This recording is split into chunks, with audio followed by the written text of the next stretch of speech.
என் பேரை நான் சொல்லட்டா? உனக்கு இல்லட்டா? எங்க என் பேரை கேட்டு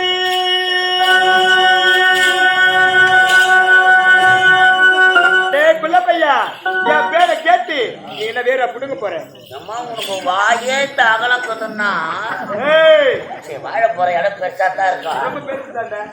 சத்தம் போட்டு போட்டுறாச்சா நம்ம பாட்டு இல்ல மழை என்ன அடிக்கிறவங்க அம்மா சிறப்புடா. இன்று முதல் உனக்கு இந்த இடத்தில் வேலை கிடையாது.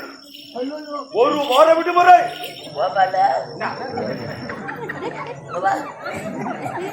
எனக்கு வேலை இல்லையா? ஒரு வாரம் விடுமுறை. சத்தியமா எங்க அம்மா தாலி ஓடுவா. எனக்கு வேலை இல்ல. வேலையே கிடையாது. 6:30 மணிக்கு வந்தவாச்சு பஸ்ல நின்று வந்தேன். அப்பவே வேலை இல்லை. நான் பேக தூக்கணும் வீட்டுக்கு போயிருக்கேன். இன்னத்துக்கு வேலை இல்லை. நான் உமாலா எனக்கு போகலா என்ன அனுப்பிச்சு என்ன பண்ண போறேன்? நான் தோலாவது முடிக்கிறேன். நீ 8 7 முடிப்பியா? ஒரு 500 கொடுங்களாண்டா. எங்கடா கொடுங்க போடா போற எல்லா பாடே. மாமா அண்ணன் சொன்னா மாமா என்ன விட்டுட்டு போகாதீங்க மாமா. கொட்டை பின்னாடி வாமா. எதுக்கு? போன் நம்பர் 8 நம்பர் கொடுத்துக்கிறேன். 2 நம்பர் தான். வாங்கி முடி.